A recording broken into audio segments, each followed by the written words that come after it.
So far in the course, we've focused mostly on what can be called private goods. What I want to look at are some different kinds of goods that have special properties. So let's have a look at them. Let's consider, for example, these fish swimming around in the open ocean, swimming very quickly actually, because this is bluefin tuna. So here's the question: who has the right to take them? They are not private goods. They're not something that somebody owns and you have to pay that person if you want one. They are what's called a common property resource. So let's see what the characteristics are of common property resources. One important characteristic is that they're not exclusive, in the sense that anybody can come along and take one. So it would be very costly to try to exclude people, and may be impossible in the case of tuna. An important characteristic as well is that these goods are rival, in the sense that if one person catches a tuna, then that reduces the numbers that are available for other fishers to take. May also reduce the quality as well, because maybe the average fish is smaller than it would be otherwise.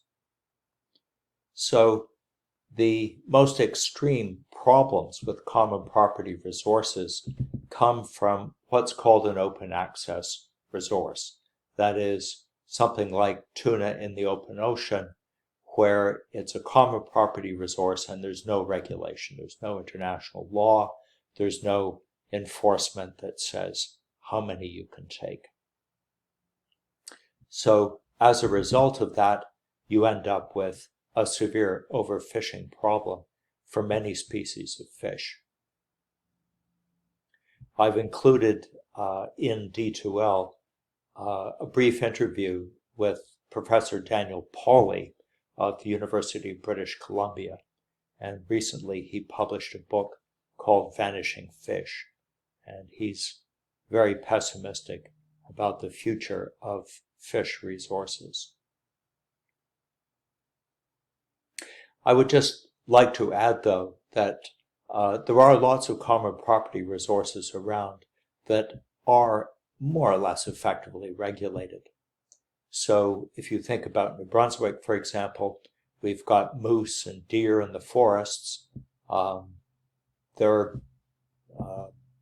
They perfectly fit this description, these characteristics, but you can only go and take one if you've got a license. At least you can only take it legally. The same goes for the fish in the rivers and lakes in the province, and the same goes for trees in the forests. If it's a private forest or if it's a public forest, you simply can't go in legally, at least, and take a tree, although people do that. So there are many examples of community organized regulation of common property resources. So something that fits this definition of a common property resource is not necessarily going to get destroyed, as is the case with so many fish species internationally. Well, there's another kind of good I'd like to consider. It's called an artificially scarce good. I don't think these things existed back when I was a student. As you'll see from the examples, most of them really arise because of the existence of the internet. So what are the characteristics of an artificially scarce good? Well, a key characteristic is that you can be excluded from having it if you don't pay. So it's excludable. But an important characteristic is that it's non-rival. So if you're using it or if you have it, that doesn't reduce the amount that's available for me. And as your text describes, these are things that typically have very low marginal costs, sometimes effectively zero. But it's not costless to produce them. So they have fixed costs, high fixed costs in some cases. Let's just consider some simple examples.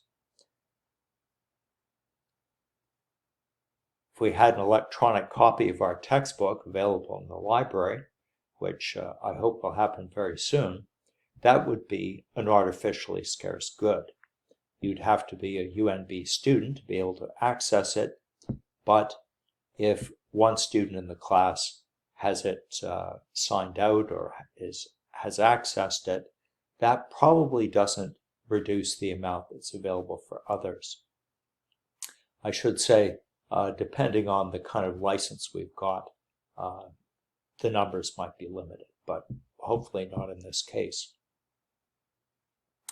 A lot of software these days does not even come on a disk. You just download it directly on the internet. So that's essentially zero marginal cost for the seller. And obviously, you can have as many copies as you want. One person using the software doesn't reduce the ability of someone else to use it. And in fact, it probably enhances the value of the software because you can exchange programs or files with other people. And there's lots of internet publications with paywalls. So if you want to read a newspaper like the Globe and Mail, you would generally have to pay something, at least beyond some minimal access. Well, what kind of economic analysis can we use to say something about these kinds of goods? Well, what we can do is we can just use our concepts of marginal benefit and marginal cost to figure out what a socially efficient amount of this artificially scarce good would be.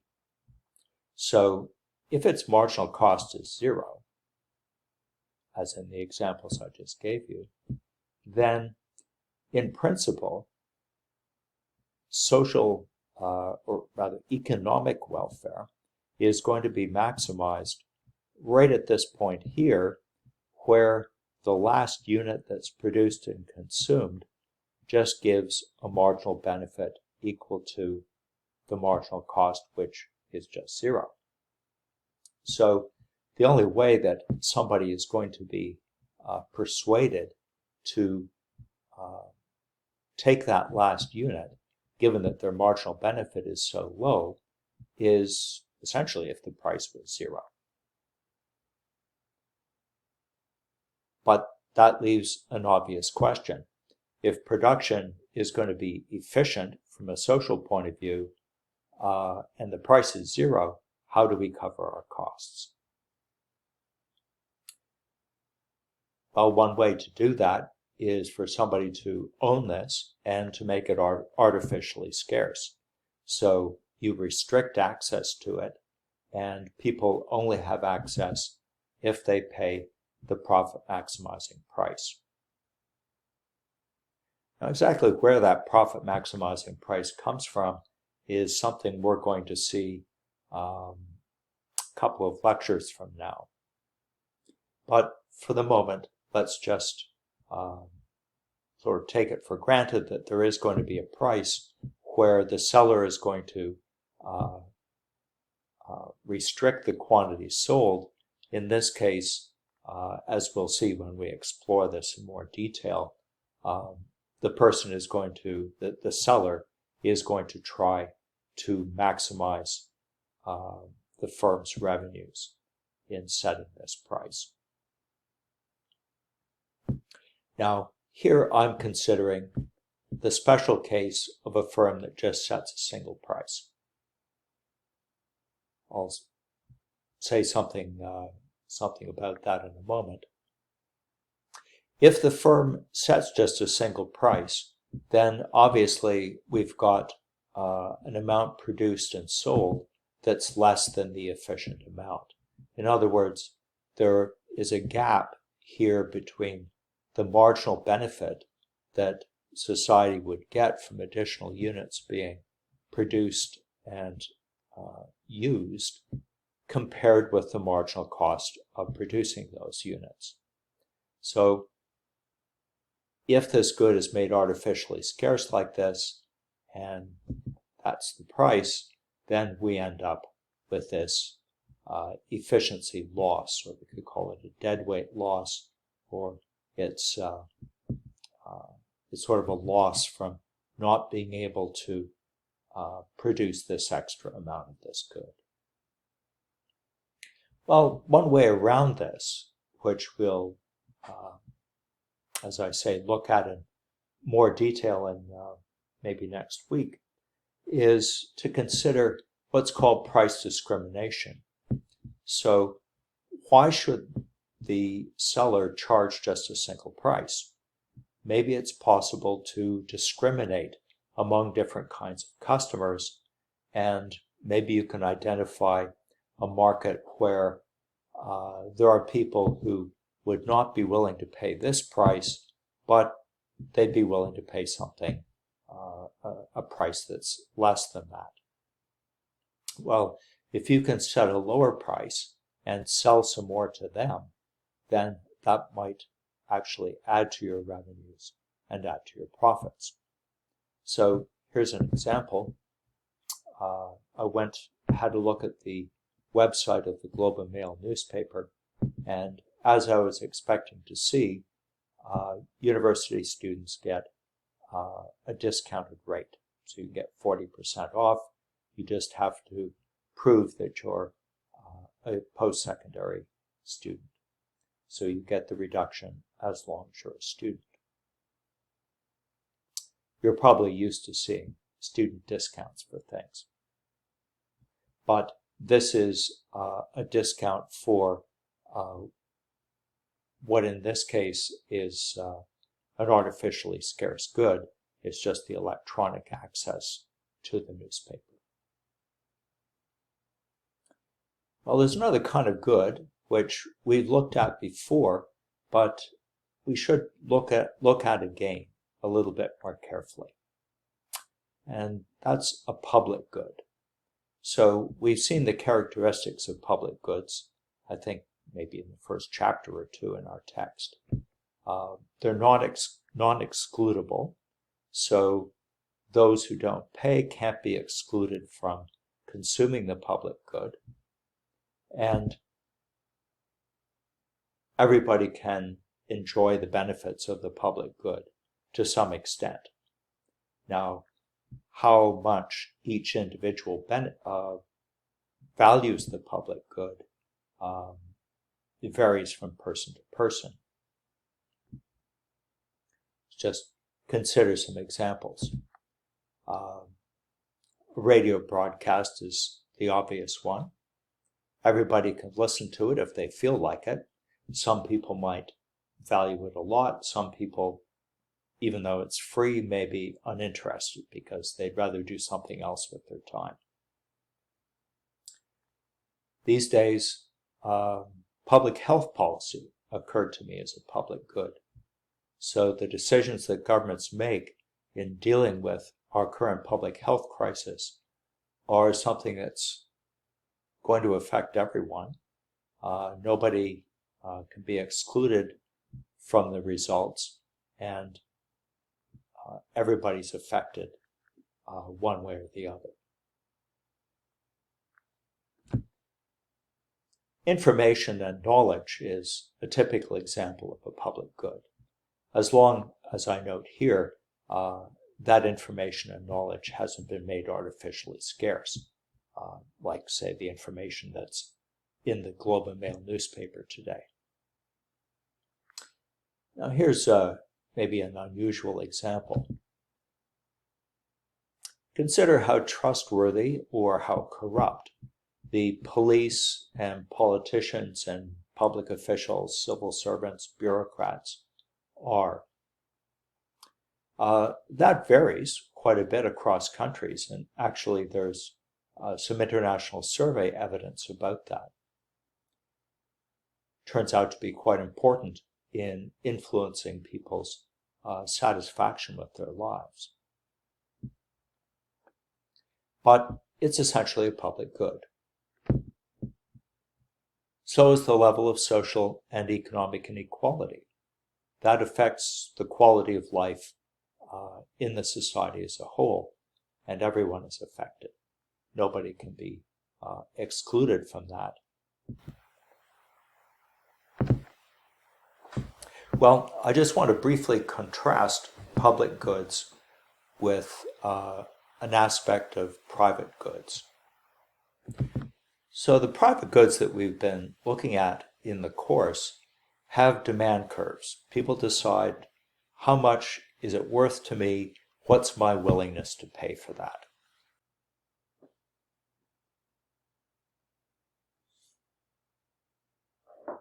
In contrast, let's think about public goods. In this case, individuals' marginal benefits are likely to be higher than what they're actually willing to pay. Because after all, you don't have to pay anything. People who don't pay can't be excluded by definition of what a public good is. So that's going to tempt people to free ride. That is, maybe not to contribute or not to contribute enough. Now, I want to stress that economics is not assuming or is not claiming that everyone is going to be a free rider, that nobody's going to contribute anything.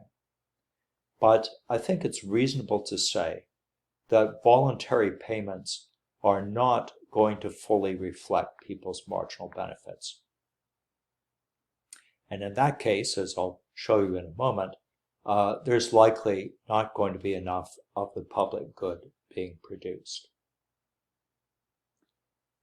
Psychologists and behavioral economists have found that the extent to which people contribute, or the inverse of that, the extent to which people free ride, may depend on how you think other people are behaving. If you think everybody's free riding, nobody's cooperating, then you're going to be inclined to do that yourself.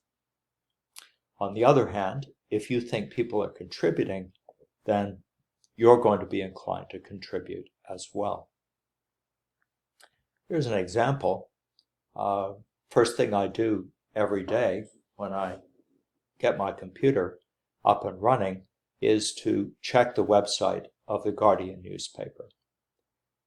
Now, this website is an example of a public good. The Guardian could have made this an artificially scarce good. They could have put up a paywall.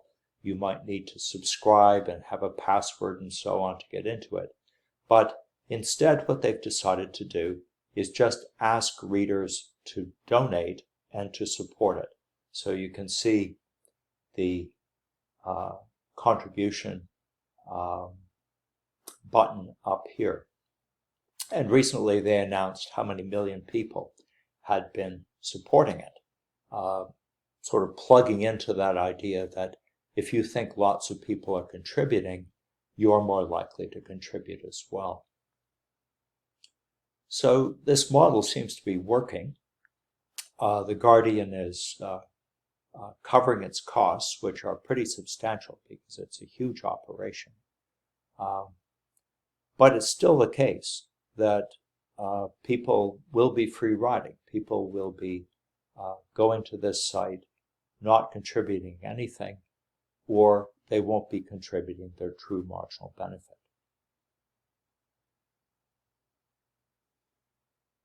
Well, we can just have a quick look at the illustration that's in the textbook here. This just shows the very simple case of two individuals who have different marginal benefits for, in this case, preserving a forest.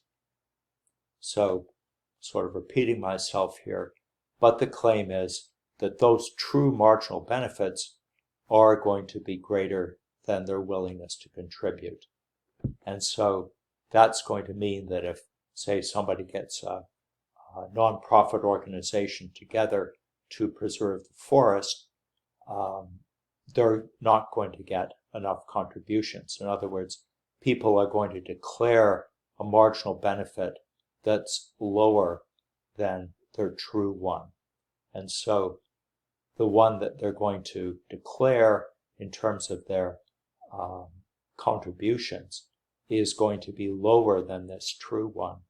And you can see that the amount produced will be less than the socially optimal one.